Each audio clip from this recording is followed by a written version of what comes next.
L'atmosphère est lourde et chargée d'émotions. Ce jour, à la commission médico-sociale périnatale, Louise, 38 ans, et sa fille de 11 jours, Mina, sont hospitalisées à la maternité. L'équipe mobile de psychiatrie périnatale est sollicitée pour rencontrer la DIAD. 9 mois plus tôt, Louise rencontre Serge, de 25 ans, son aîné. Très rapidement, le couple s'installe chez Serge. Brusquement, c'est un véritable raz-de-marée. Sans crier gare, sans désir de parentalité, Louise est enceinte.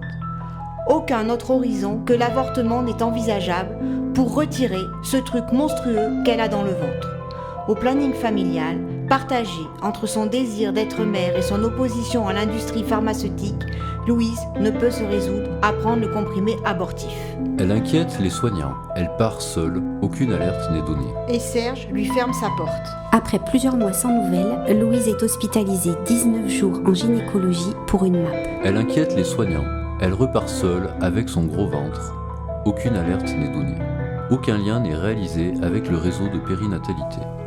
Les pompiers sont alertés. Une femme, Louise, a sa petite dans la culotte et ne sait pas quoi faire.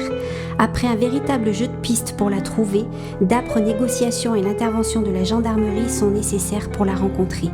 Louise apparaît, portant Mina comme un sac en bouclier.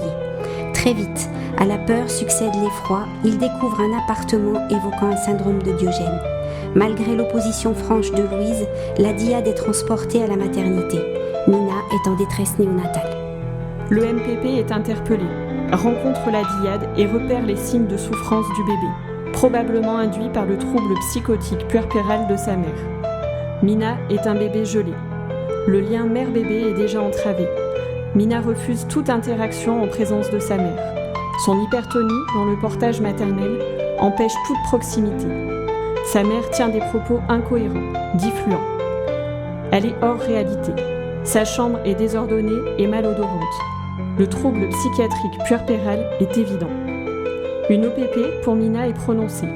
Une hospitalisation en unité de soins mère-bébé est envisagée si Louise est stabilisée.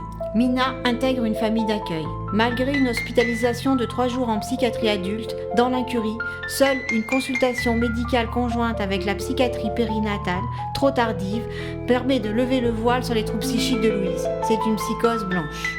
Louise inquiète les soignants. Elle repart seule et la perspective d'hospitalisation mère-bébé s'envole. Grâce au réseau ASE-EMPP, une réanimation psychique de Mina et un accompagnement de son assistante familiale sont rapidement et régulièrement mis en place. Mais aucun contact EMPP-Louise n'est possible, ce qui empêche le soin conjoint mère-bébé.